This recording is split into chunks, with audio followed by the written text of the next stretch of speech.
Bonsoir à tous.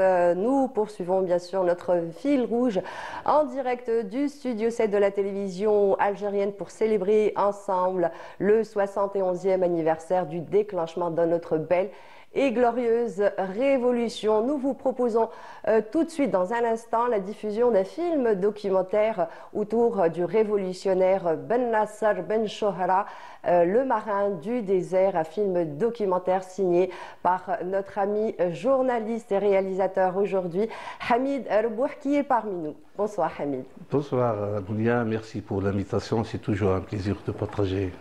Alors Hamid, Oui. cela fait pratiquement plus de 25 ans que vous êtes à la télévision algérienne. Aujourd'hui, vous vous êtes spécialisé dans les films documentaires. Alors pourquoi ce choix? Donc le film documentaire raconte toujours une histoire et j'aime mettre toujours un lien entre l'ancienne génération et la prochaine génération. D'accord, donc c'est un trait d'union. C'est un trait d'union vivant. Vivant. Vivant, oui. Alors, première question, Oui. pourquoi avoir choisi de retracer la vie de ce révolutionnaire Ben Nasser Ben Chohra? Vous savez, Ben Nasser Ben Chohra, réaliser un film sur Ben Nasser Ben Chohra, c'est comme faire un voyage entre le silence des archives et la voix de la mémoire orale algérienne. À travers ce film, j'ai essayé de rendre visuel un personnage que je trouve il n'est pas assez vulgarisé, il n'est pas assez représenté dans les livres d'histoire de l'Algérie. D'accord. Alors Ben Nasser Ben Chohra, ce révolutionnaire aujourd'hui très peu connu par le public algérien et par les Algériens, comment avez-vous trouvé justement, pourquoi avoir décidé de travailler sur lui essentiellement? Qu'est-ce qui vous a marqué par rapport à son parcours? Bon, c'est à travers le personnage de Ben Nasser Ben Chohra, c'est ma manière d'écouter les anciens, de transmettre un message et de dire qu'on n'a pas oublié.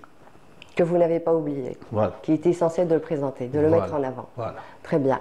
Alors, vous avez vécu un périple, Oui, tout un oui. périple autour de... Oui, pour travailler, on a créé une petite histoire et on a suivi un fil conducteur qui concerne cette histoire. L'idée, c'est de démarrer à travers une chanson faite au niveau de la Grande Kabylie. Et on découvre le personnage à travers la voix d'une femme. Et de là commence mon histoire. Je fais des recherches au niveau de la bibliothèque, puis je démarre vers la Rouat où je retrouve une association, les gens d'une association du 4 décembre. Ils ont fait un travail formidable et moi j'étais là pour représenter ce travail qu'ils ont fait. On va en reparler bien sûr tout à l'heure.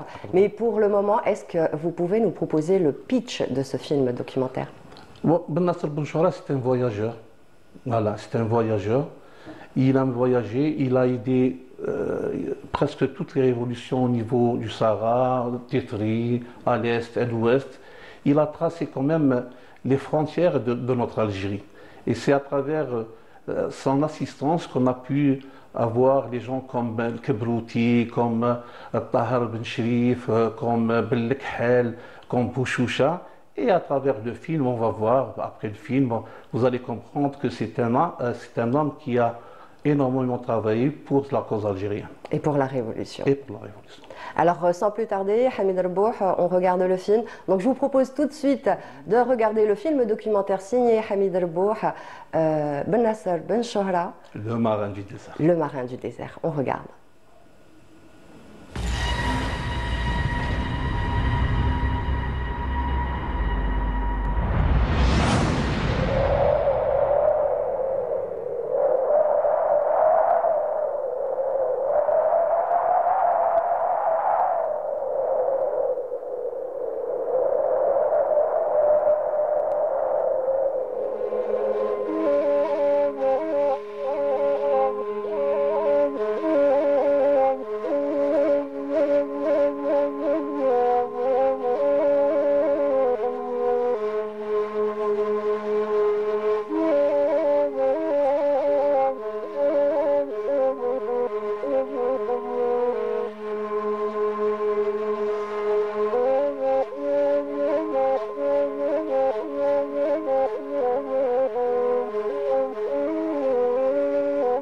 وصحراؤنا وصحراؤنا وابن شهرة فيها، وصحراؤنا وابن شهرة فيها يهيل على الغاصبين الرمالا. وجيش أبي شوشة المستميت، وجيش أبي شوشة المستميت بصحرائنا ينسف الاحتلالا. وصوت ابن حداد دوى دويا ينادي البدار ويدعو القتالا. ومن آل مقران في الشاهقات نسور بواشق تهوى النزالا. وقال ابو مزراق حان الجهاد فحقق بالمعجزات المحالة.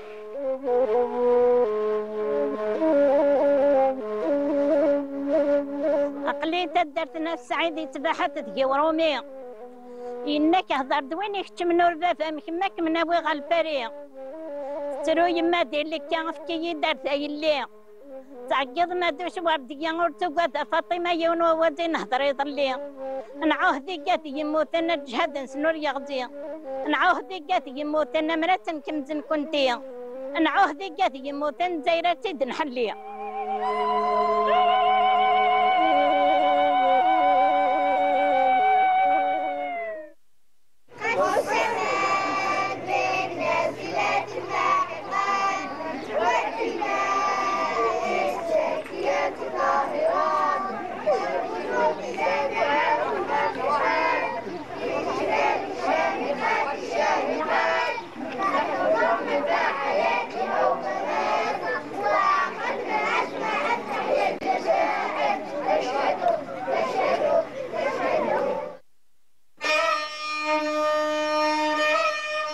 Le 16 juillet, en Kabylie comme dans toute l'Algérie, est un jour très important. C'est le jour où l'on célèbre l'indépendance du pays. C'est un moment de mémoire et de fierté. Invité par mon ami Hamid Haj Saïd, je découvre le village des Al-Shalam, ou Ahmed Ben Qadi, perché sur les hauteurs de Azazga, dans la wilaya de Tizi Ouzou. Ici, l'histoire ne se lit pas seulement dans les livres, elle se transmet autrement. Elle se transmet par les voix, surtout celles des femmes. Le vent de la montagne semble porter leur récit. Parfois, une seule voix suffit à faire revivre tout un passé. Durant 130 ans, cette mémoire vivante partagée entre les régions de l'Algérie est transmise de génération en génération.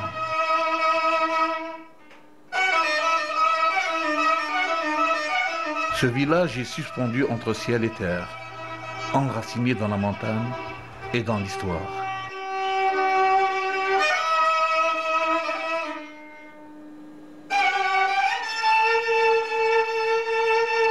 تجري ولان 54 بقسن قرقاز ندخلت خاسكنا وذا شت تسوي سجف شيغي النكات مضربي عزيزا يلا يفعل على تفات يموت يزم الغابة يكوف حن فرنسا 7 سنين تيم سوار تنسيا ولا شتي وي خدي مارا لم بيسكاد وي حدي رارا يلقى يدي مقير يكشمس نودر لكيا يبوي 5 دا حركيه. Assise parmi les anciens du village, la jeune Malika commence à chanter. Elle chante les héros de la résistance, Al-Muqrani, ses fils, Cheikh Al-Haddad, mais aussi Ben Nasser Ben Chouhra. Une figure venue du sud algérien. Entendre ce nom ici en plein Kabylie m'a surpris. Cela m'a montré combien la mémoire orale relie les différentes régions du pays. La chanson de Melika devient ainsi un pont entre les sables de l'Awad et les cèdres du Djurdjura.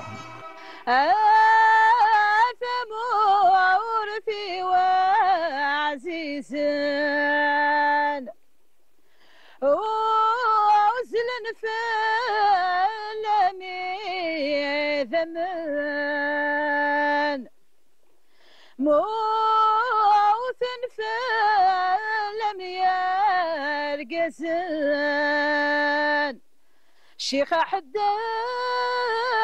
ذبو مزرق أولينا ذا خلفنا عذاون قفل نردت سوغلان غافت مورت نسان الجزائر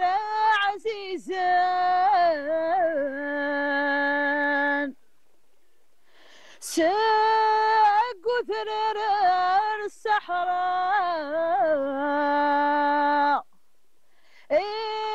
يحورب بن شهرة أمعوني سذبو شوشا ادعو ثسن صرح ما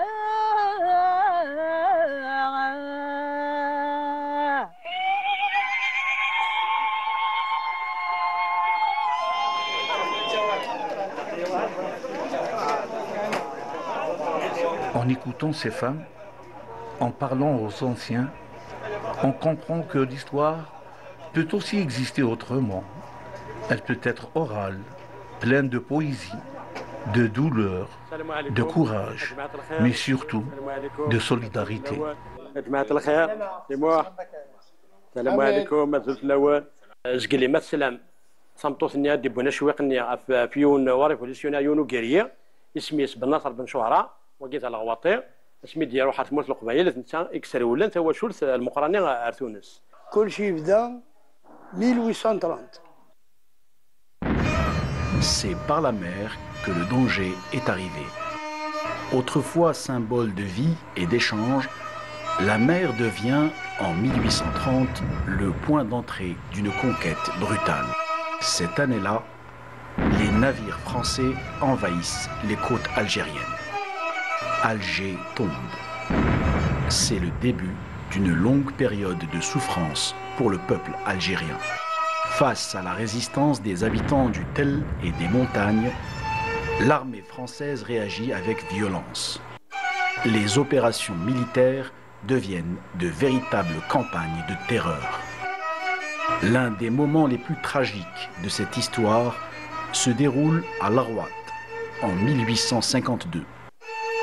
Pour la première fois, une arme invisible est utilisée contre les civils. Le gaz. Hommes, femmes, enfants, personne n'est épargné.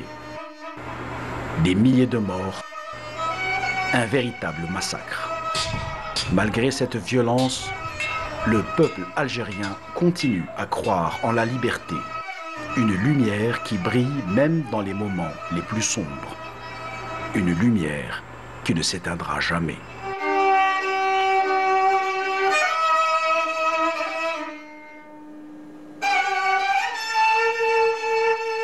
Décidé, je pars à la recherche d'une voix, d'une chanson oubliée, mais dont les mots résonnent encore dans les ruelles de Larouat et peut-être aussi quelque part dans les archives silencieuses d'Alger.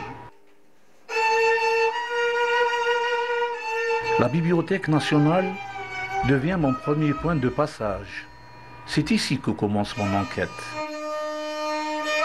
Je débute par le service de cartographie. Je cherche à retracer les pas de Ben Nasser Ben Chouhra, ses déplacements et ses batailles. Chaque carte est un indice, une trace de son passage.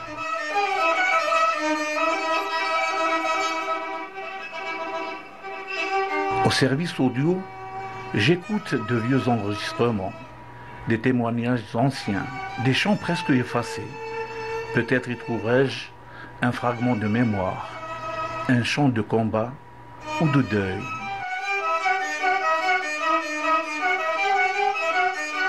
Je continue dans les archives visuelles, photos et extraits de films.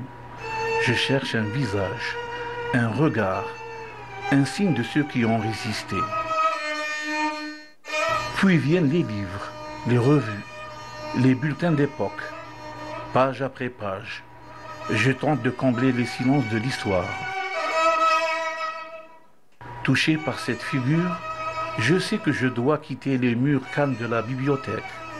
Il est temps de partir vers l'Arwat. Là où l'histoire a laissé ses empreintes, dans la pierre et dans les mémoires.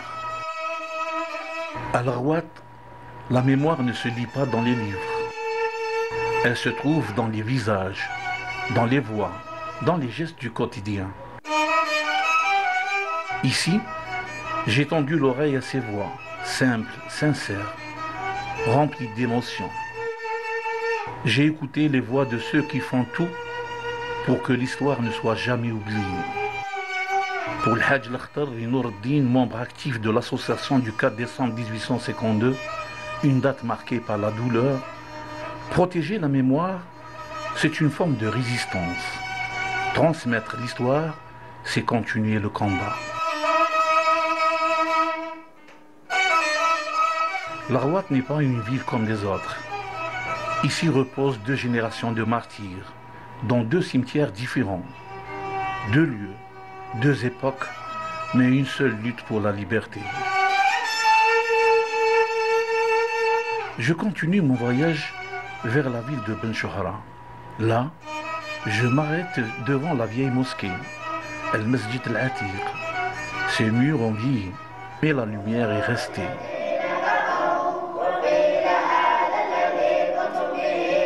À l'intérieur, des enfants récitent le Saint-Coran, comme leurs grands-parents avant eux.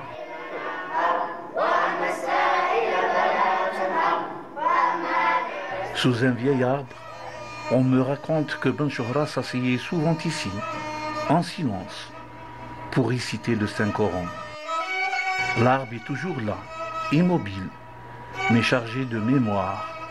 Il garde en lui l'écho des paroles et la force des silences.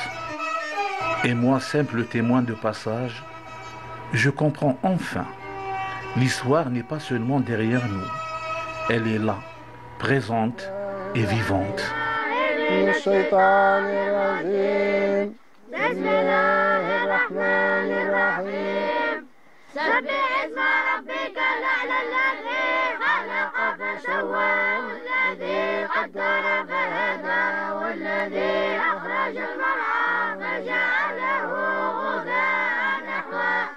هيا بالنصر على ذرية سورة الضحى.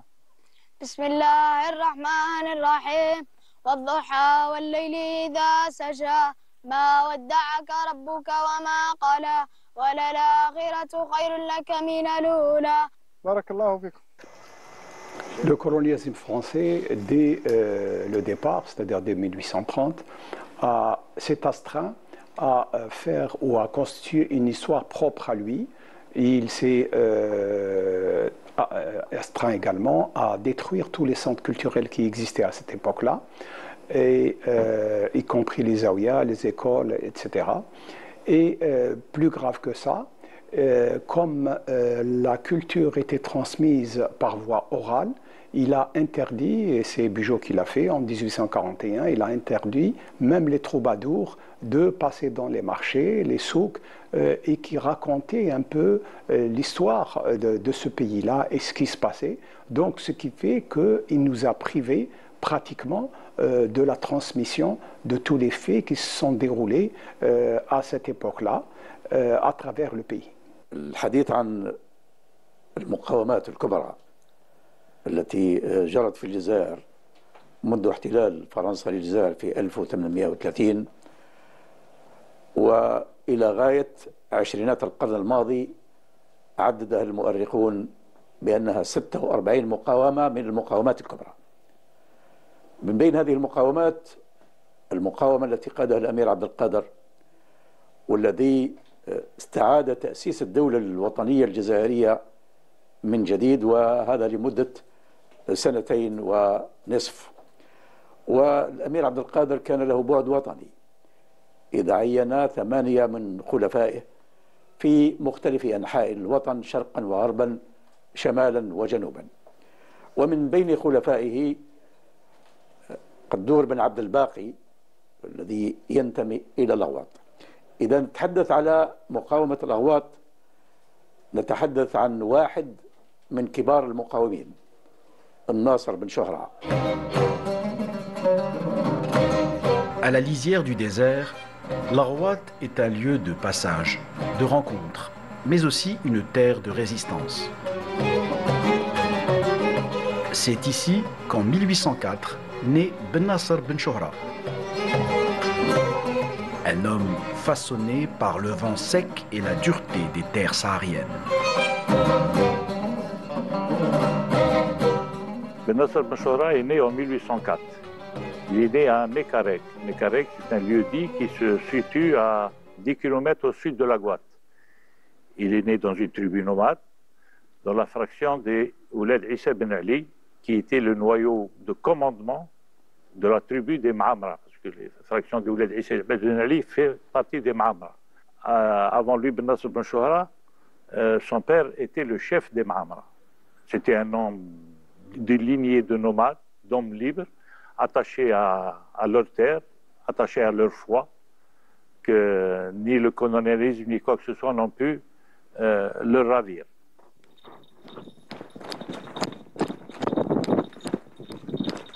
Ben Nasser Ben Chouhra a su incarner l'esprit de résistance transmis par ses aïeux et qu'il a lui-même transmis à toute sa descendance. Très jeune, il parcourt les steppes, découvre les profondeurs du Sahara. Sa formation religieuse, son courage et son sens de la justice font de lui un chef respecté. ومن هذا المنطلق فالتكوين الديني الذي عاشه المجاهد والشهيد والبطل بن ناصر بن شهرة كان تكوينا دينيا بحيث حفظ القرآن وتربى على الطرق الصوفية ومنها الطريقة القادرية، فحفظ القرآن الكريم على يد شيخه أحمد بن الشاوي. أول نضال للشهيد البطل بن ناصر بن شهرة كان في صفوف الأمير عبد القادر. Quand les troupes françaises envahissent l'Algérie, Ben Nasser Ben Chouhra ne reste pas en spectateur. Très vite, il fait un choix clair. Il rejoint la lutte de l'émir Abdelkader.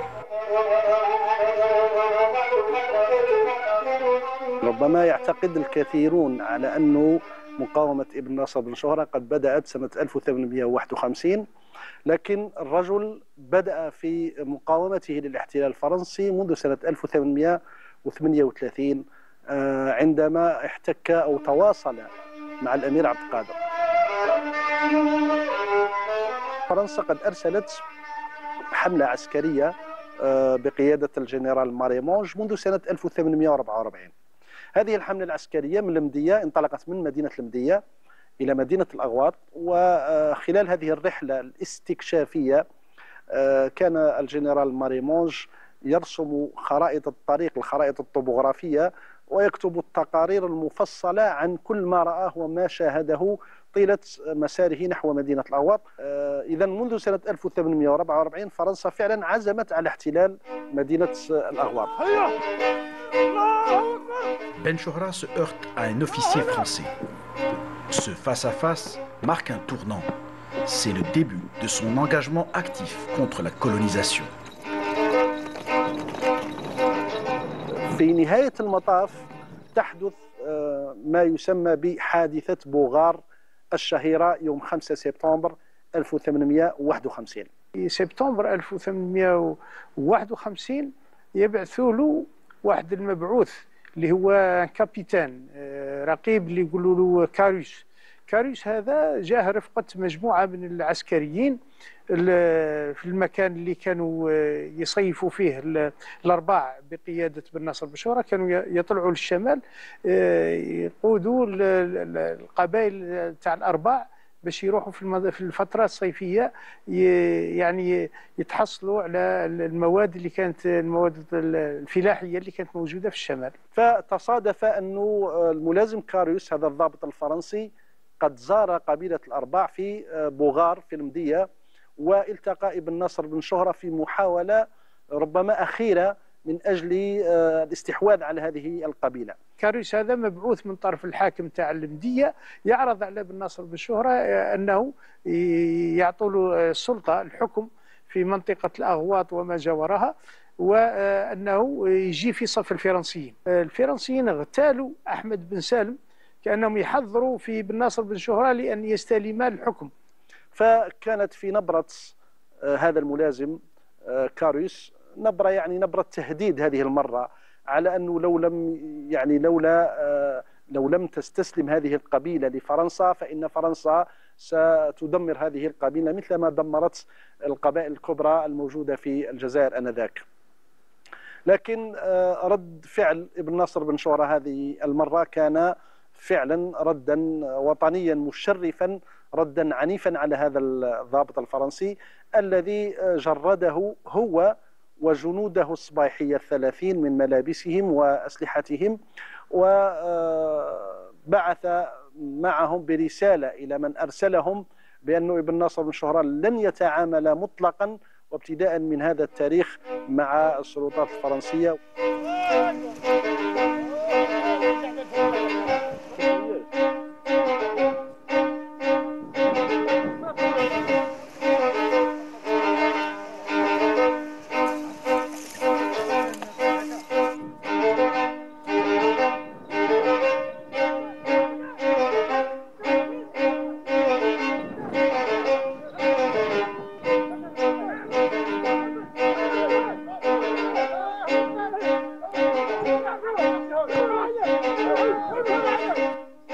قول لي سيادك باللي بن ناصر بن شهرة راح يحارب فرنسا في كاع العالم.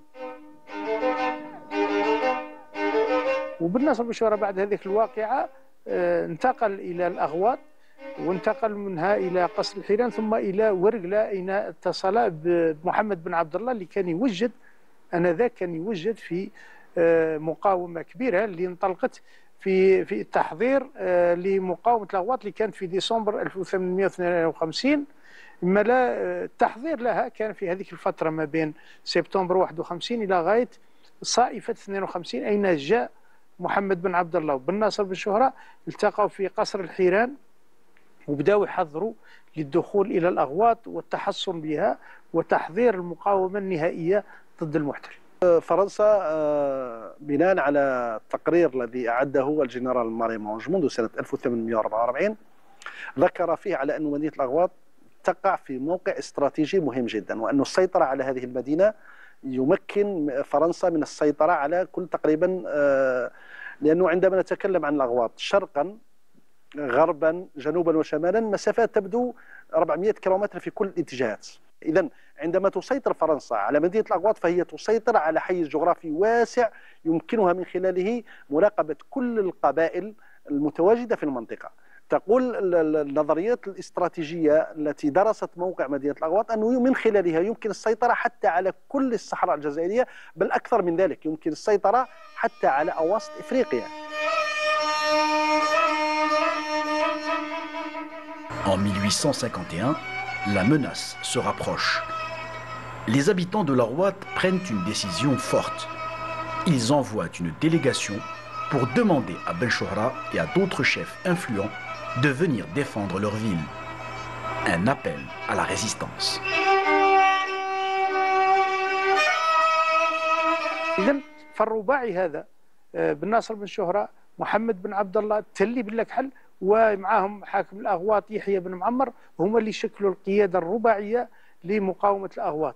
وبالتالي نلاحظوا بأن مقاومة الأغواط كانت هي السد المنيع، وهذا التجمع تاع القادة الأربعة كان دليل باللي العرب الواسطة مع أهل الجنوب كانوا شاعرين بأن إذا سقطت الأغواط الجنوب كامل راح يسقط.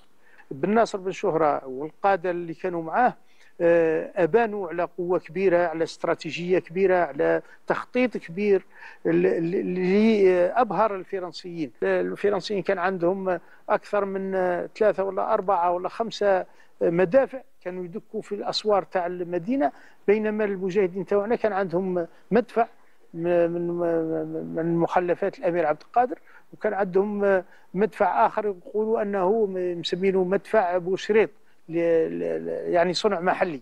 في نوفمبر 25 بدأت المناوشات من قصر الحيران، لأن بن ناصر بن شهرة كان في قصر الحيران في البريباراسيون دو لا ريزيستانس كما نقولوا اون جينيرال.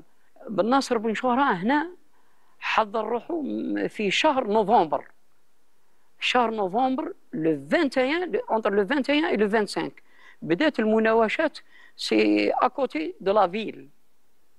من بعد ارتموا في المقاومه لو 4 ديسمبر entre le 2 3 4 ديسمبر بدات المعركه. في الاول المجاهدين كبدوا القوات المحتله كبدوها خسائر كبيره. في 21 نوفمبر معركة معروفة، في لغاية 23 24 نوفمبر 25 كانت هناك مناوشات كبيرة. قبل أولا يلحق الجيش نتاع بيليسي اللي هو الحق كما يقولوا قبيل الدخول تاع المعركة نتاع 2 ديسمبر اللي هي استمرت من 2 إلى 4 ديسمبر، المعركة الكبرى نتاع احتلال مدينة الأغواط. Ben Chohra se bat avec acharnement pour défendre le roi et ses Rsoul. Mais en face, l'armée française est puissante, bien équipée et sans pitié. Pour la première fois, des armes chimiques sont utilisées contre des civils. Hommes, femmes, enfants. Personne n'est épargné. C'est l'horreur, un véritable génocide. La colonisation de la ville de la Gouat, à l'instar de la colonisation de toutes les villes d'Algérie, a été connue par son horreur, par le nombre de victimes et la particularité, c'est qu'elle n'a pas concerné uniquement les autochtones et les habitants de la ville. Le maréchal Rondon installé à Alger, avec son état-major, décide de renforcer plus les colonnes pour la chute de la ville de la Gouat. Et donc, il charge Pélissier, qui est à Oran, qui est à la tête des Zouaves, et le colonel Pain, qui est à Boussaada, il les charge donc de renforcer, d'apporter un effort supplémentaire donc, pour conquérir la ville. La France mobilise presque plus de 8000 soldats autour de la ville de la Gouat. Elle encercle la ville de la Gouat et donc ils vont faire donc ce qu'on appelle le double assaut. Donc cet assaut, on a utilisé, on a bombardé la ville de Rouat avec des obus qui contenaient un liquide volatile qu'on appelait le chloroforme, c'est-à-dire une arme chimique contre la population de Rouat. Donc je vais ouvrir une parenthèse en ce qui concerne le chloroforme qui a été inventé en 1831 simultanément aux États-Unis, en Allemagne et en France. Donc ce produit chimique est toxique et a été utilisé pour la première fois en 1847 comme anesthésant. Donc c'est utilisé dans la chirurgie et même la reine Victoria l'a utilisé pour son accouchement en 1853. Donc vu sa toxicité, il a été abandonné. Et malgré ça, la France l'a utilisé en 1852 contre la population de Rouat. Donc c'est un holocauste réel, pur et simple. Beaucoup d'historiens, ils ont relaté comme quoi il y a eu expérimentation du chloroforme à la Gouat. Et ce n'est pas vrai. Le chloroforme utilisé, si on prend en considération les écrits, les mémoires du Baraï, il disait dans son ouvrage, dans ses mémoires, que le chloroforme utilisé ne faisait même pas dormir les blessés de cette bataille, dans cette bataille. Donc il était mauvais. Il y avait autre chose. Le début de notre recherche pour aboutir à un bon résultat et donner bien sûr des justifications concrètes qu'il y a eu génocide à la Gouat, on s'est retourné vers l'historicité. L'historicité, c'est quoi? C'est des documents palpables qui prouvent qu'il y a eu un génocide, non seulement au chloroforme, mais au salpêtre. Il a eu son fruit, ce gaz asphyxiant. Ils l'ont utilisé à Ouedrih, avec une autre chasse. Ils ne sont pas arrivés au résultat auquel ils ont eu à la Gouat. Donc Ouedrih, par la suite les Aatcha, les Houssifs, et dans tous les endroits où il y a eu expérimentation de gaz, il y a eu Tarabachini, mais à la Guadeloupe, ils sont arrivés à un stade où il était dévastateur. Le gaz Hadaya, c'est un gaz Tarabachini, il a décimé une population en une journée et demie. Comment ils ont pu l'utiliser? À 11 h du matin, donc l'assaut est donné des deux côtés, donc d'abord par Pélissier sur le front nord et par le général Youssef sur le front sud, et les deux contingents de l'armée française se rencontrent 1 heure après au niveau de la grande place de la Rouate. Donc ça c'est déjà le point d'interrogation important. Comment se fait-il qu'en 1 heure l'armée ait pu pénétrer et prendre la Rouate, et eux, les militaires eux-mêmes reconnaissent qu'il y avait des tas de cadavres qui jonchaient l'avenue principale de la ville. La France, elle ne pouvait pas utiliser son gaz que si elle arrivait à avoir les hauteurs. Et peut-être la confrontation, elle a commencé le 2. Juste pour occuper les endroits. Les voyants défenseurs de la ville, Ben Abdallah, Telli, Ben Nasser Ben Chouhra, ils étaient au tout début. Et comme ils ont l'expérience avec les Français et ce qu'ils ont employé quand ils arrivaient aussi, il a eu plus de 250 de tués français. Sans parler bien sûr des supplétifs collaborateurs qui collaboraient avec les forces françaises qui ne sont pas comptés. Donc il y a eu à peu près entre 400 et 450, à peu près. Alors ils avaient avec eux ce qu'on appelle des fûts. Le fût, à peine qu'il les laisse descendre sur les constructions qui étaient à même le bord de cette montagne, de l'autre côté, de ce côté. Il explosait, il dégageait ce qu'on appelle une fumée blanche. C'est du salpêtre. Ils ont attendu le 3. Pourquoi? Le 3, il n'y avait pas de vent. Cette fumée blanche restait stagnée sur une partie bien définie. La France ne reconnaît pas qu'elle ait utilisé pour la première fois dans l'histoire les gaz pour la prise de la Rouate le 4 décembre 1852, mais les faits sont là. Ces faits, on peut les rappeler, on peut les sérier. D'abord, comme je l'ai dit, elle maîtrisait l'usage donc des gaz. À l'époque, les gaz étaient mis généralement dans des bidons, et ces bidons étaient ouverts dans le sens du vent sur les hauteurs. C'est ce qui s'est passé à la Rouate. La première chose à la Rouate a été la prise du mausolée de Sidi Aïssa, qui était donc en face de la Rouate, sur les hauteurs, et donc avec le sens du vent, le gaz s'est propagé vers la ville. Il y avait 6000 bonhommes. Beaucoup d'ouvrages, ils le disent. 6000 plus ceux qui sont venus pour aider la Guadeloupe, pour qu'elle ne tombe pas des mains des colonisateurs français. J'ai à peu près 750, 800 bonhommes. Ils ne sont pas comptabilisés.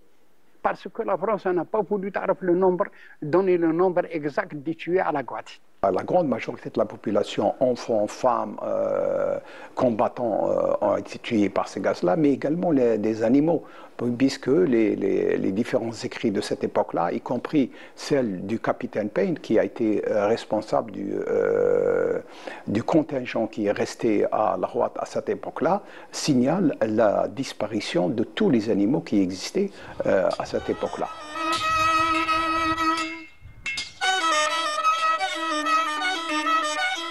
Le 4 décembre 1852, la résistance populaire est écrasée dans un bain de sang.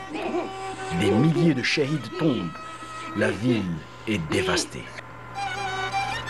Dans la mémoire des habitants, 1852 devient l'année de l'anéantissement. Am el-Khalia. En à peine 48 heures, les 2/3 de la population sont exterminés.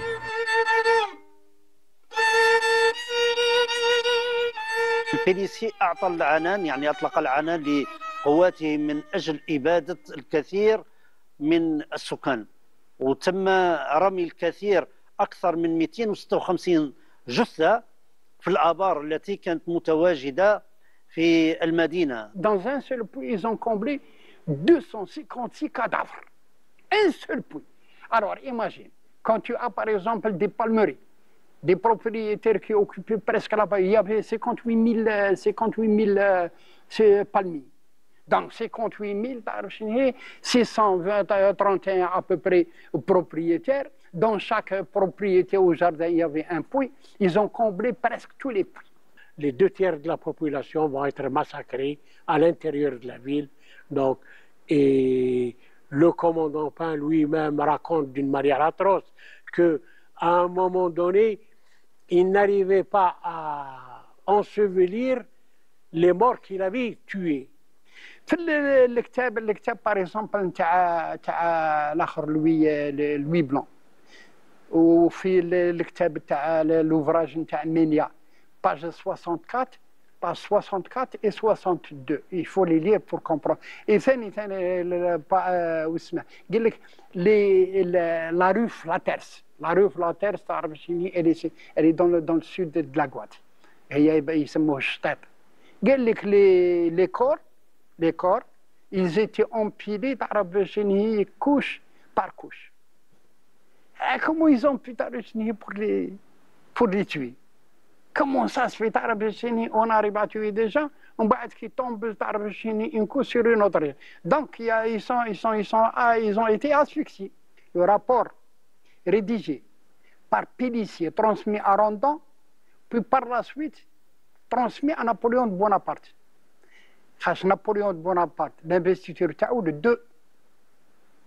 le 2 décembre 1852. Le 2 décembre, la prise de la Guadeloupe.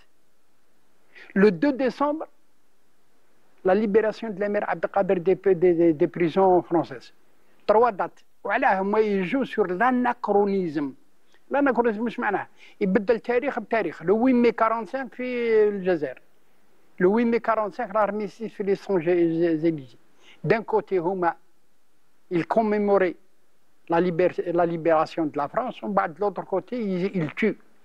Au même moment où il y a un événement important en France, de l'autre côté, ils sont en train de tuer. Une centaine de personnes sont brûlées vives, enfermées dans des sacs de jute. Un massacre atroce commis par l'armée coloniale. C'est pour cela que 1852 est aussi appelé Am Shkayer, l'année des sacs. Ils ont aussi mis 42 résistants dans des sacs, ils les ont enfermés dans des sacs et les ont brûlés vifs au niveau d'un endroit qui s'appelait Wedemzi. Et les cadavres des gens de l'Rouat ont été jetés dans des puits au niveau d'un endroit qui s'appelait Jenen el-Beylek. Donc c'est l'horreur au sens propre du terme qu'a vécu la région de l'Rouat ou bien la ville de l'Rouat, la ville combattante, la ville martyre. Donc cette répression sanglante, cette répression sauvage de l'armée française, et ce holocauste, c'est le premier dans l'histoire de l'humanité. Il est évident, lorsqu'une population vit l'horreur que la population de la Guadeloupe a vécue lors de la colonisation, ça marque d'une manière indélébile plusieurs générations. Nous avons eu cet avantage de vivre avec nos grands-mères qui elles-mêmes ont vécu, ceux qui ont échappé au massacre et qui nous ont rapporté ces horreurs. Elles sont indescriptibles, elles sont inhumaines, elles sont sauvages, elles sont humiliantes pour ceux qui les ont perpétrées. C'est une honte humaine, dans la mesure où jusqu'aux années 80, à chaque fois qu'on voulait viabiliser une rue à la Guadeloupe et qu'on ouvrait une tranchée pour un quelconque réseau, il est rare de ne pas trouver les ossements d'un martyr de la résistance de la Guadeloupe. الامهات واش كانوا يديروا؟ لان الفرنسيين كانوا يقتلوا حتى الاولاد الصبيان الذكور. واش ولاو الامهات يديروا باش البقيه من اللي بقاو من الاطفال يديروا لهم منقوشه ويلبسوا لهم لباس البنات حتى لا يتعرضوا إلى القتل. Le colonisateur français s'étant confronté à cette maturité culturelle singulière des habitants de cette ville, s'est retrouvé contraint à perpétrer un génocide en décembre 1852. Un génocide, le premier en son genre, qu'a connu jusqu'à ces jours l'humanité. L'élément encore plus troublant, c'était la présence du pharmacien-chef de l'armée d'occupation à l'époque qui était présent. Et qu'est-ce qu'il faisait là-bas? On ne sait pas. Mais ce qui est important, c'est qu'à la fin de la prise de Larouat, on lui a donné le tiers de la palmeraie de Larouat. Pourquoi ce cadeau d'une valeur extraordinaire si ce n'était pas le pharmacien qui en fait gérait l'utilisation des armes spéciales qui ont été utilisées. J'ajouterai encore un autre élément, c'est que pendant longtemps, il y a eu un document au niveau de la BNF, de la Banque, de la Bibliothèque nationale de France, qui était téléchargeable et qui aujourd'hui n'existe pas. C'est l'utilisation d'un dérivé coloré dans les combats au cours du XIXe siècle. En 1852, malgré un siège terrible et une violence extrême, les habitants de Larouat ont résisté avec un courage immense. Leur détermination a infligé de lourdes pertes à l'armée française, qui a répondu par un massacre brutal contre la population civile. Au niveau de cette bataille, il ne faut pas oublier qu'il y a eu, ils ont pu tuer Bouscarène, le général Bouscarène. Il y a eu au moins 60 entre soldats et officiers qui ont été tués dans cette bataille, donc c'est très important. عندما قتل الجنرال بوسكارين هذا الذي يعني أصيب إصابة بالغة بليسير مورتيل في 4 ديسمبر 1852 ومات في 23 ديسمبر يعني فيما بعد نتيجة لتعفن هذا الجرح الذي أصابه في المنطقة ودفن يعني حتى تحتفل فرنسا بانتصارها على المدينة دفن في مدينة الأغواط ولم ينقل جثمانه إلا بعد استقلال الجزائر سنة 1962. En 1852, le massacre de Larouat n'a pas été jugé selon un cadre juridique, car le droit international humanitaire n'existait pas encore. Mais aujourd'hui, à la lumière du droit moderne, ce massacre pourrait être considéré comme un crime contre l'humanité, voire un génocide, en raison de la nature systématique et ciblée de la violence.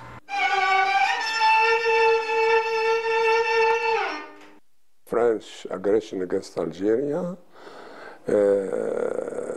was accomplished by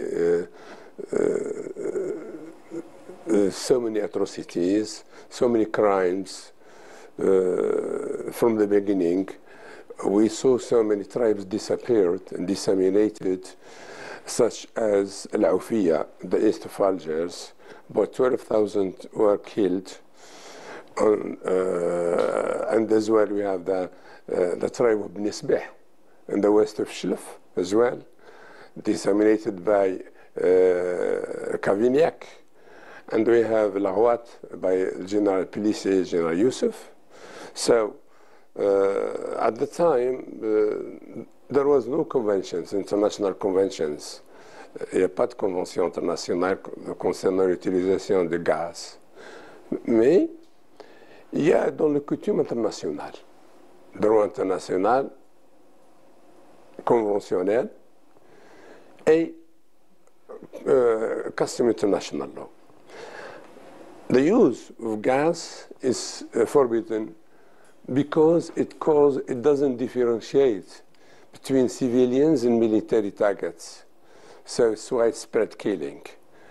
Everything, boys, men, children, animals, trees. France used that, so many colonial powers, they used gas because it's cheaper for them and it causes a lot of killing and a lot of suffering. And international law forbids the unnecessary suffering or killing. Concerning the international law, it started with the Hague Convention, the first Hague Convention, la première convention de La Haye de 1899 et la deuxième 1907. The two conventions, they start talking about the use of gas being not allowed in international law because of the results. The results of the use of gas, the mass killing of humans, unnecessary suffering, unnecessary killing, there is no military necessity, and there is no differentiation between civilian and military targets. Après la chute de la droite, Ben Chohra refuse de se rendre. Il garde les armes et poursuit le combat. Il rejoint Mohamed Ben Abdallah à Rouisset, près de Ouergla, et prend la tête d'une nouvelle résistance. Il organise une guérilla mobile et rapide pour frapper l'armée française là où elle ne l'attend pas. ابن ناصر بن شهرة خرج كما يقولوا بليسي، خرج يعني مجروح من المعركة، وثاني ما جاوا يلحقوا الورقلة وما راحوا الورقلة، ما جاوا يلحقوا الورقلة من العناء تاع الاخر، تعبوا كثير والتحق بهم الفرسان نتاع البيوعية ونتاع العملاء تاع فرنسا، التحقوا بهم في الطريق، يعني صارت لهم معارك أيضا أخرى في الطريق إلى أن لحقوا إلى ورقلة. Ce qui était dans l'esprit du colonisateur, c'est aussi l'Afrique. Et la célèbre phrase qu'a dit donc Pélissier lorsqu'il a conquis la ville de la Guadeloupe, il a dit, il s'est tourné vers le sud et il a dit « Je vois Tombouctou ».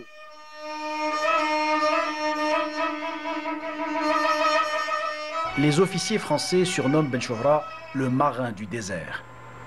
Ils le traquent sans relâche, le cherchent partout.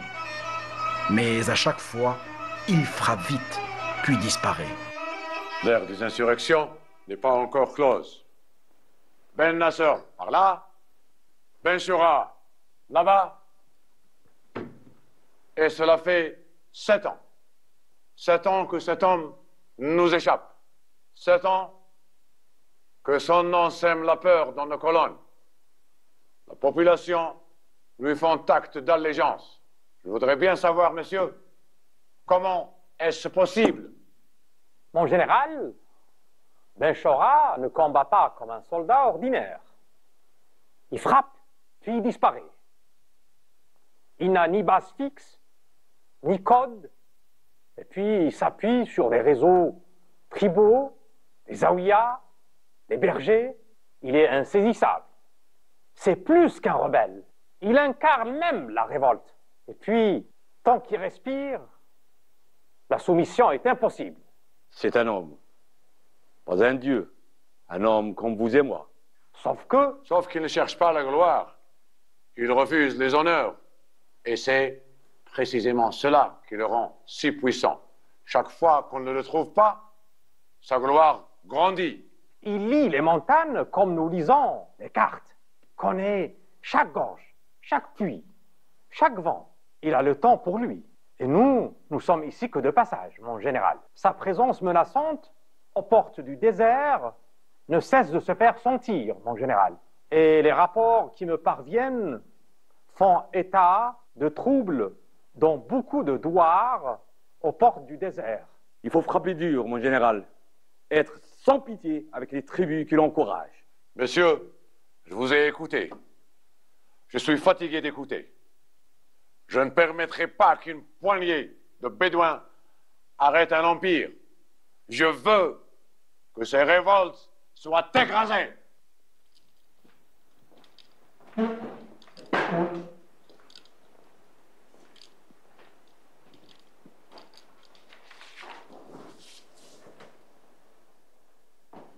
fois-ci, je le craquerai moi-même. Nous allons cadenasser les hauts plateaux du nord, fermer les issues à l'est et à l'ouest, raser tout le refuge. Quand il n'aura plus rien, il sortira. Et c'est là que je l'abattrai comme un chien. Je l'emmènerai à Alger. En 1864, pendant la résistance des Ouled Sidi Chir, Ben Chouhra revient en secret en Algérie. Il entre à Ouargla et participe à plusieurs batailles victorieuses.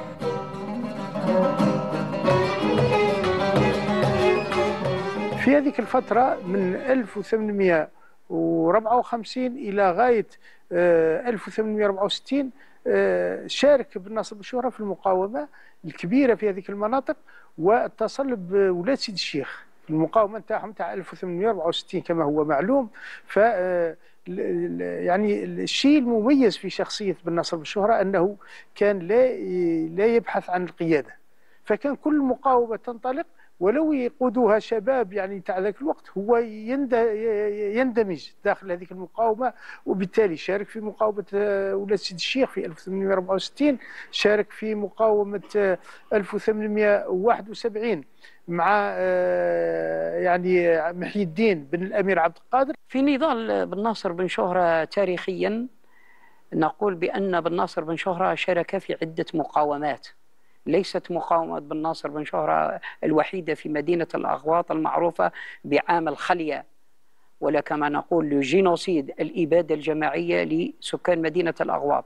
بن ناصر بن شهرة يشارك في عدة معارك. بن ناصر بن شهرة لم يدعي الزعامة مطلقا عندما قام بالثورة على الاستعمار، فنجده جنديا مع الشريف محمد بن عبد الله منذ سنة 1851، ونجده جنديا مع ثوار ولاد سيدي الشيخ عندما انطلقت ثورتهم سنة 1864، ونجده جنديا في صفوف ثورة بوشوشة منذ سنة 1869، ونجده أيضا جنديا في صفوف ثورة المقراني والحداد سنة 1871، ونجده أيضا جنديا مساعدا للأمير محي الدين ابن الأمير عبد القادر سنة 1871. البطل بن ناصر شهرة لا يسعى إلى رئاسته، ولكن لقدرته وثقافته والكاريزما التي كان يتمتع بها، فإذا دخل في هذه الجيوش في أي منطقة من المناطق، سواء في طاقين أو في المنيعة أو في عين صالح أو في ورقلة أو في تقرت،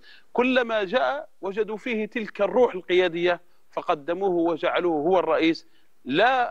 هو لا يطلب هذه الرئاسة، وإنما لقدراته التي يثبتها في الميدان وفي الأرض.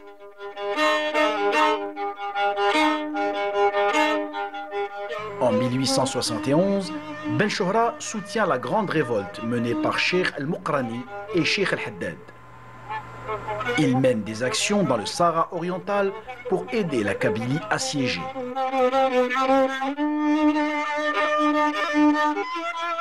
بعد معركة الأغواط بن ناصر بن شهرة كان عنده مسار طويل، لأنه كنا نهضروا على ديسمبر 4 ديسمبر 1852 انتهاء معركة الأغواط.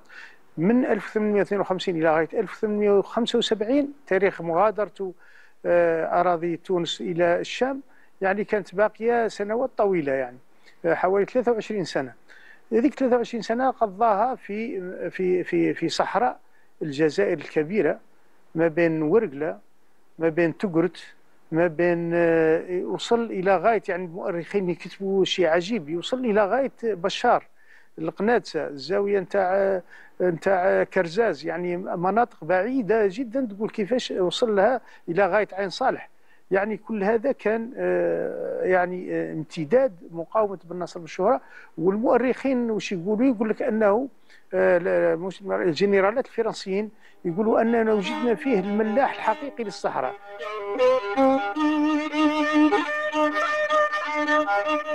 En 1872, après l'arrestation de Boumezrag, Ben Chohra réussit à faire passer la famille d'El Mokrani en Tunisie.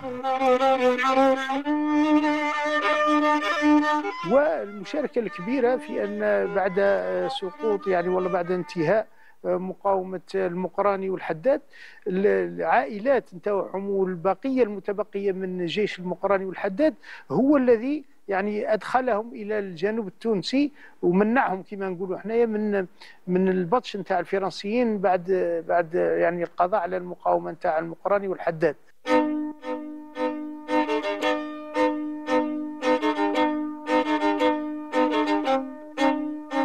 Depuis le Djerid, dans le sud de la Tunisie, Ben Chohra continue la lutte, organisant des attaques contre les forces françaises et leurs alliés.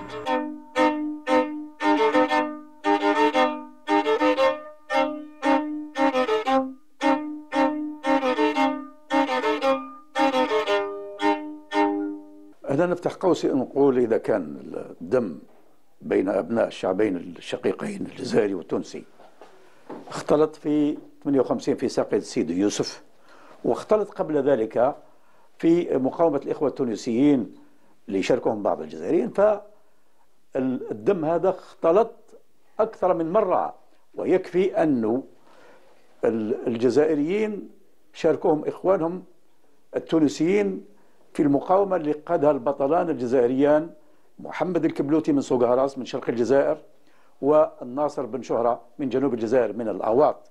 فالآلاف من التوانسة والآلاف من الجزائريين الذين هجروا قهرا من أرض الجزائر بعد احتلال فرنسا للجزائر شاركوا في هذه المقاومة الباسلة. Partout où il se rend, Ben Chohra écrit, témoigne, dénonce. Par ses lettres, il s'adresse à l'histoire.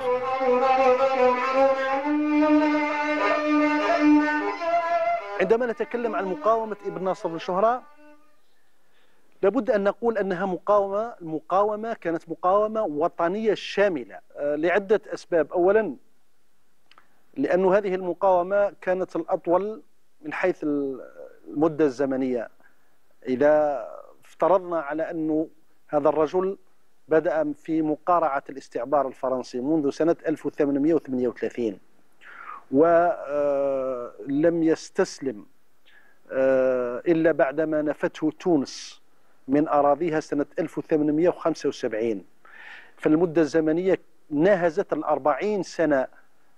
الكثير من المؤرخين يقولون على أن هذا الرجل هذا البطل لم ينزل عن صهوة جواده إلا بعدما بلغ من العمر عتية 70 سنة فما فوق، والرجل ما زال يقاوم الاستعمار الفرنسي. الحيز الجغرافي أيضا لعله الأطول والأوسع من حيث بالمقارنة مع كل المقاومات الشعبية الأخرى.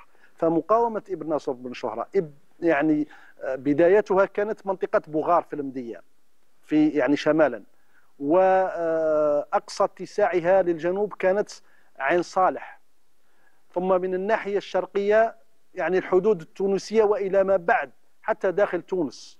ربما عندما نتكلم بالتفصيل عن هذه المقاومة فابن ناصر بن شهرة خاض الكثير من المعارك انطلاقا من التراب التونسي داخل الأراضي الجزائرية.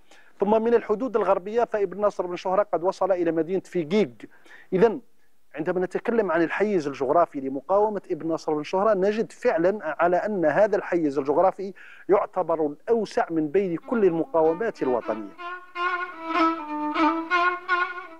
Le 2 juin 1875, après plus de 40 ans de lutte, Ben Chohra quitte la Tunisie avec le cheikh Mohamed El-Keblouti. Il s'exile vers Beyrouth, puis Damas. مرحبا بالأخ والصديق المخلص في بيته، إني مسرور بلقائك.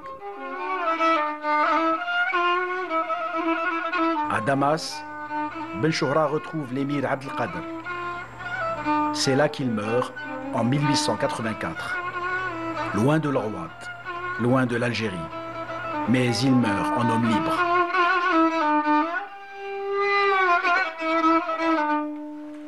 إلى غاية 1874 أين تم يعني اعتقال بوشوشة. استمر بن ناصر بن شهرة بعد كل هذه السنوات وهذاك التعب تاع السنوات، استمر سنة أو أقل أو أكثر من سنة قليلا في المقاومة، ثم ضيق عليه الباي تاع تونس، يبعث له في المبعوثين قال له ديرها فرنسا، ضيقت عليه على الباي تاع تونس، قالوا له راه عندنا راك تحتضن في بن ناصر بن شهرة وراه داير لنا مشاكل كبيرة في الجنوب الجزائري، وعليه ضغطوا عليه باه هاجر، وهاجر في جوان بالضبط في جوان 1875 حين التحق بالشام ببيروت أولا، ثم التحق بدمشق أين كان بجوار الأمير عبد القادر وقعد معه سنوات طويلة من 1875 إلى غاية 1883 تاريخ تاع الوفاة تاع الأمير عبد القادر، ثم بعدها بسنة توفى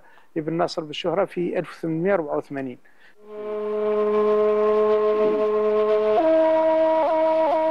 L'attente de Ben Nasser Ben Chouhra est silencieuse. Elle ne raconte ni sa lutte, ni son courage. Mais on peut y lire une phrase simple. Ici repose un Algérien libre.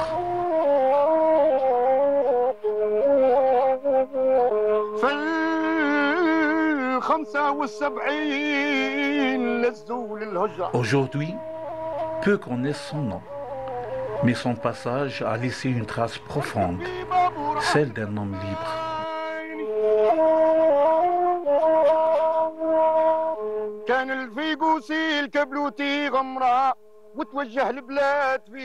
À l'Arwat comme en Kabylie, la mémoire se chante. Elle pleure les absents, honore les résistants. Elle traverse les siècles, portée par les voix des hommes et des mélodies nées dans l'ombre de la domination. يا مزيان وطن الجزائر ومالي طلعت على العربان نجمة بضياء عاد تبايع له قعد وانت حيلي يستاهل وطن الجزائر يا صفايا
C'était le film documentaire Ben Nasser Ben Chouhra, le marin du désert, un film exceptionnel réalisé par notre grand journaliste, je peux le dire ce soir, et réalisateur Hamid Rebouh. Merci pour ce beau travail, un travail exceptionnel.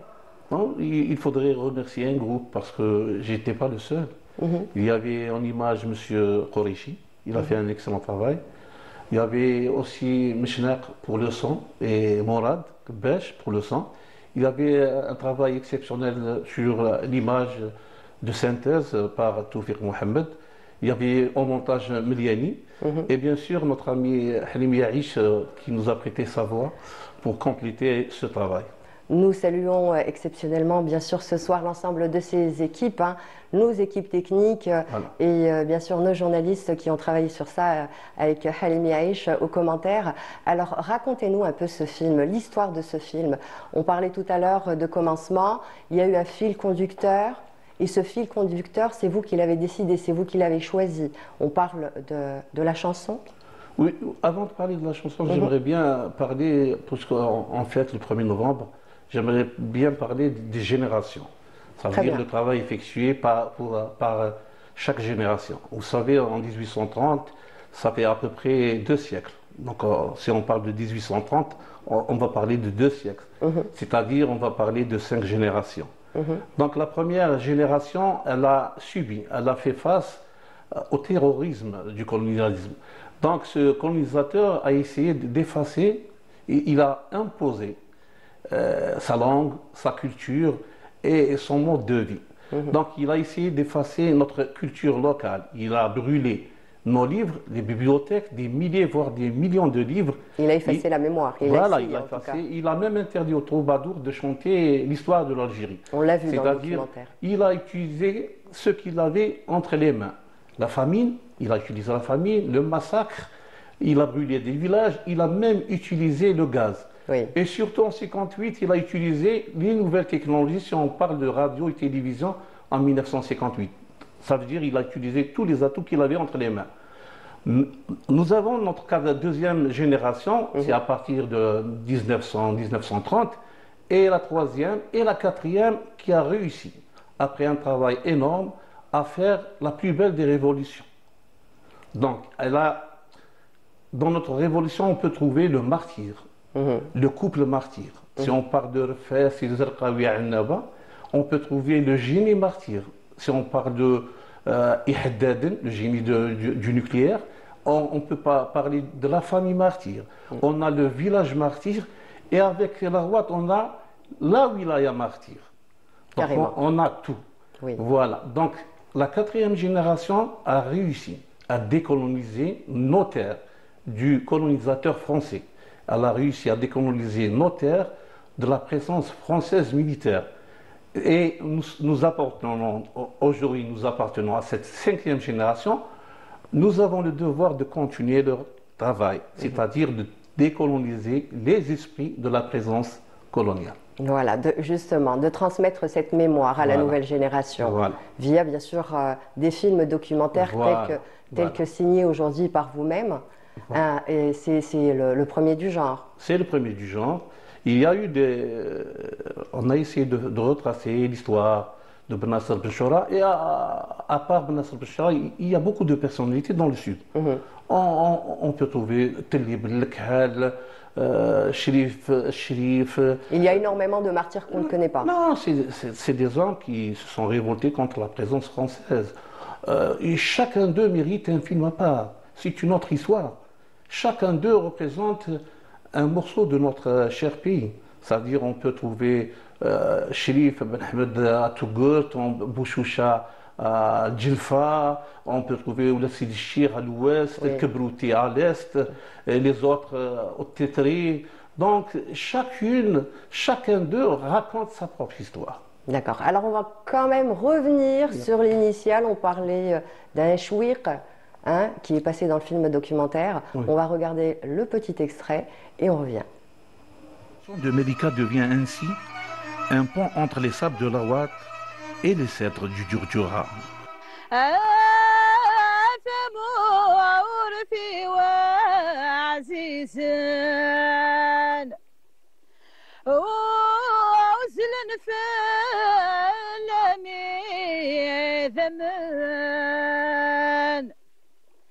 موث فلم يرقسن شيخ حداد ذبو مزراق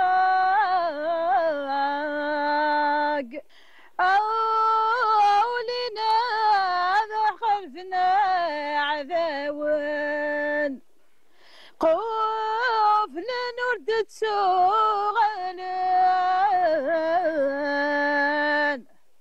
غافت مورت نسان الجزائر عزيزان ساقو ثرر الصحراء حورب بن شهرة أمعوني سذبو شوشا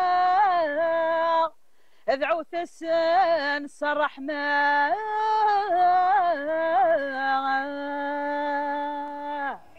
Voilà une belle transmission orale de la mémoire, Hamid Rbouh. Parlez-nous un peu de ce texte-là, de cette chanson. Moi, je saisis l'occasion pour remercier Melika Meftah parce qu'avec sa voix, on a pu voyager de Tizi Ouzou à Larouat. Donc, ce que j'ai trouvé à Tizi Ouzou, c'est de vivre le véritable patriotisme, c'est-à-dire on logeait à Tizi Ouzou et on travaillait à Ifira, c'était loin. Oui. Donc, avec mon ami Hamid El Saïd, donc on a décidé de voir le maire d'Ifira. Et Jamal, que je salue bien sûr, et il nous a proposé la bibliothèque, parce que voilà, et c'était les gens qui nous ont ramené leur matelas, et on a pu travailler simplement et directement au niveau de la PC de Ifira et des HLM. D'accord. On revient encore une nouvelle fois sur le texte de cette chanson. Bon, c'est une vieille chanson qui a été, voilà, avec Melika, on a fait les arrangements et elle a très bien chanté. Et elle l'a très bien chanté, magnifiquement. Magnifiquement. Alors, vous teniez tout à l'heure, on en parlait dans les coulisses, à rendre hommage aux gens de Tizi Ouzou et aux gens de Larouat. Voilà, les gens de Tizi Ouzou, j'ai découvert, c'était de vivre et de vivre en groupe et d'assister. Tout le monde vous donne quelque chose gratuitement. Dès qu'ils comprennent l'idée du film, donc premièrement on avait un problème de retrouver les vieilles femmes. Donc il n'y avait que la mère de Hamid qui allait venir pour représenter le film. Mais une fois qu'ils ont compris l'idée et la valeur de ce film, c'est tout le monde qui a participé. Voilà, même Tedjmer du village que je salue, et tout le monde était là, prêt à donner quelque chose pour la réalisation de ce film. Et c'était vivre des moments agréables au niveau des HLM, ce village que j'aime tant. Alors on parle de documentation maintenant, vous avez travaillé sur quelle base de recherche? On parle de thèse, on vous a vu dans des bibliothèques, ça vous a pris déjà aussi combien de temps pour travailler sur ça? Donc, concernant les informations, j'ai pu prendre attache avec des intellects au niveau de l'université de Larouat. Il y a des thèses, de doctorat, de magistère, qu'ils ont fait, vous avez utilisé combien de thèses? À peu près au niveau de Larouat, il y a des livres, à peu près 7 ou 8 thèses normalement.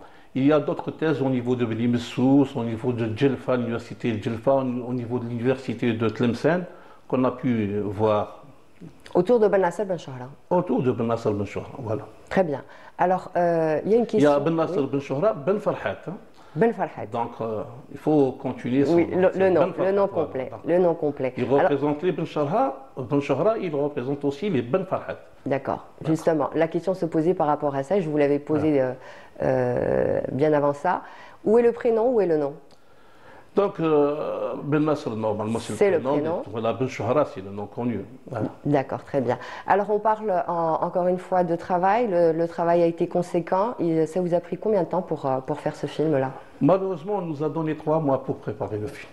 D'accord, très bien. Donc, 3 mois, on ne pouvait pas faire grand-chose. Donc, mais heureusement qu'on a réussi à préparer 64 minutes concernant ce personnage. Donc vous avez eu le temps de faire des repérages, de vous déplacer. Oui, on a vu des reconstitutions. J'ai eu le temps de partir à droite pendant une semaine et j'ai travaillé avec l'association du 4 décembre. C'est eux qui ont fait le grand travail. Moi j'étais là et voilà avec Nourdine et le Hajj, donc, que je salue. C'est des gens qui ont travaillé sur la question du 4 décembre. Et voilà, à travers leur travail, j'ai découvert la ville de l'Rouad. C'est une ville qui respire la culture algérienne. Donc, ce film a été fait, tout le film a été fait par les gens de l'Rouad. Il n'y avait pas ceux qui ont interprété les rôles du général. Les figurants, justement. La figuration. Il y a eu un casting ou pas? Pas vraiment un casting, pas vraiment parce qu'on n'avait pas le temps.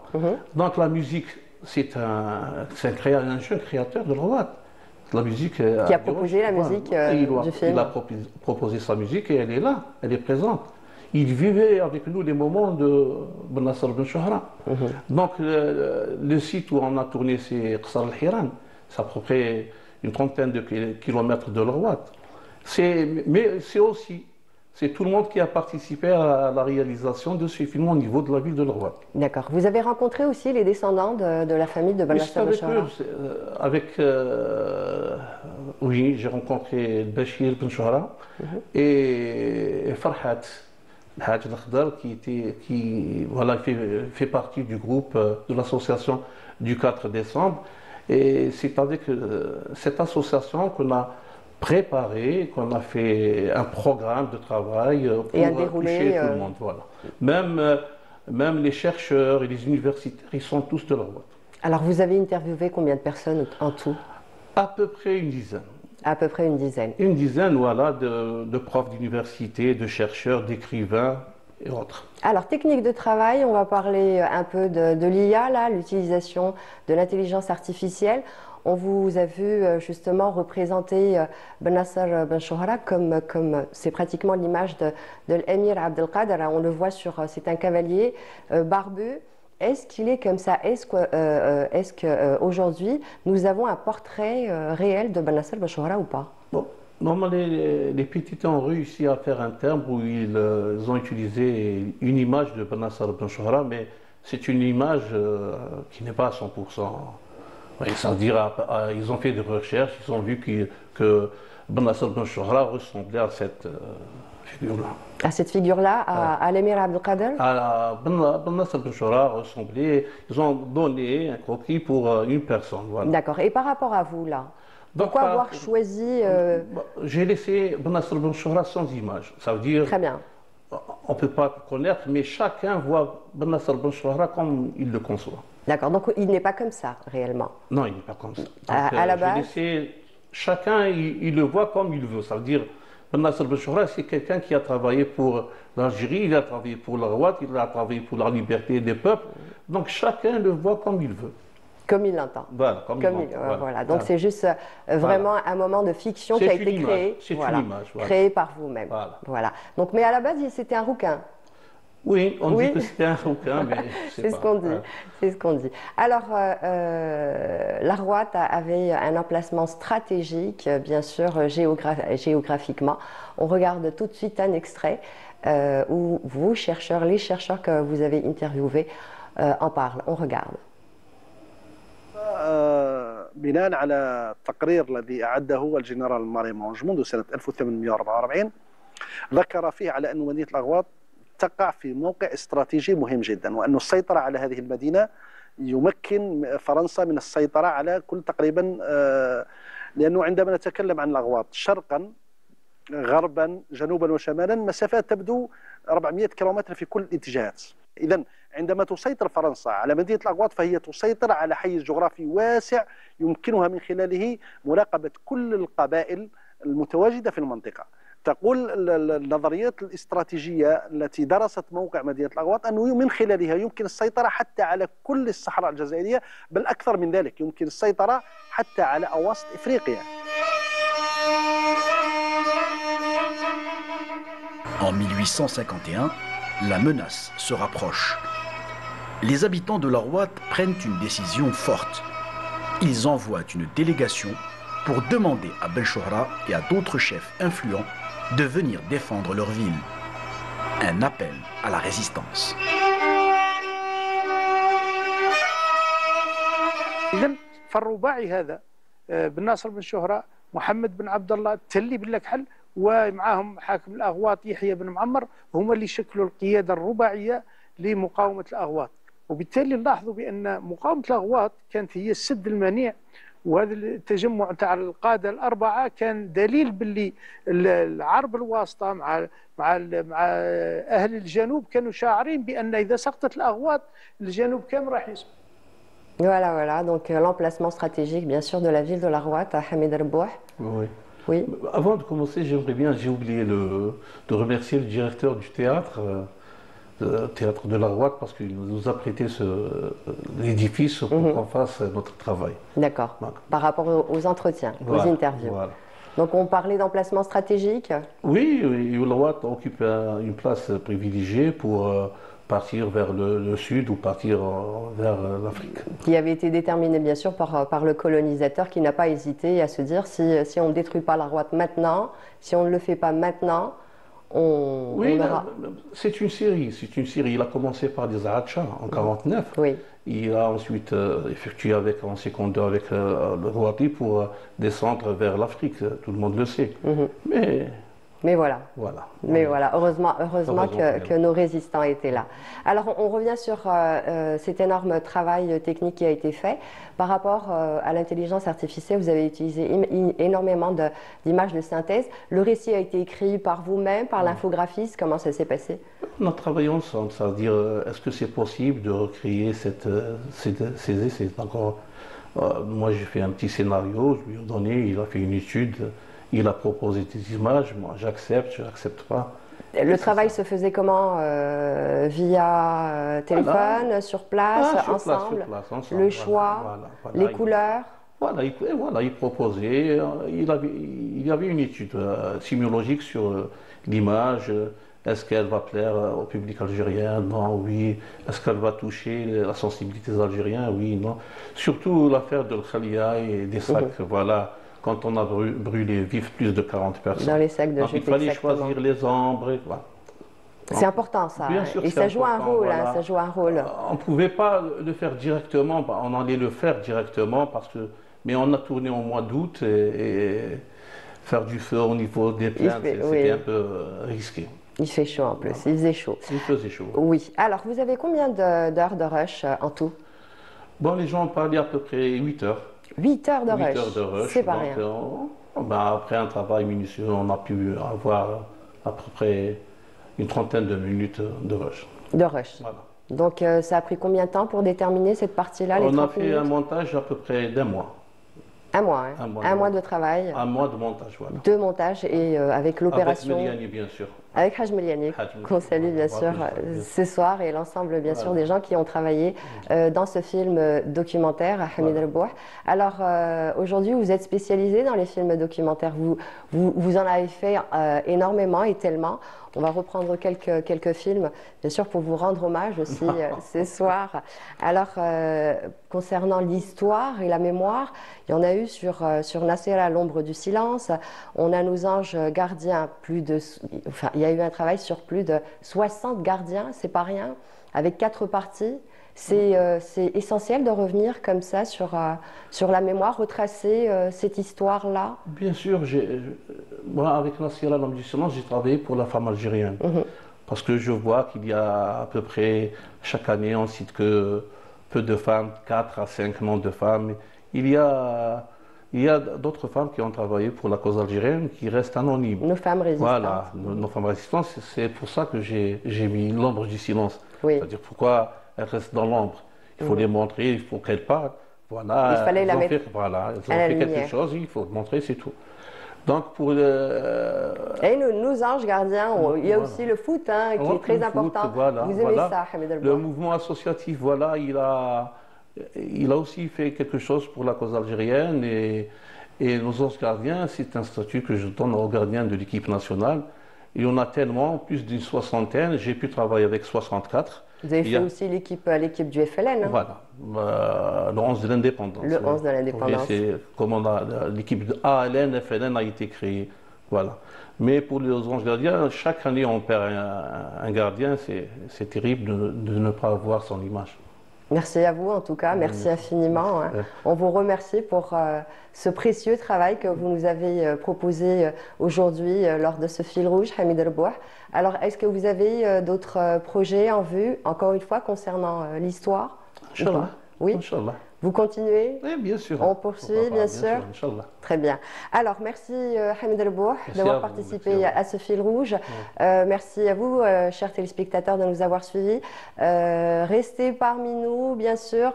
Cette commémoration se poursuit après le journal de 20h avec un plateau hommage aux femmes combattantes avec Samia Bacha. Quant à moi, je vous dis à très très bientôt sur Canal Algérie. Et vive l'Algérie, Allah yarham al-shuhada. Au revoir.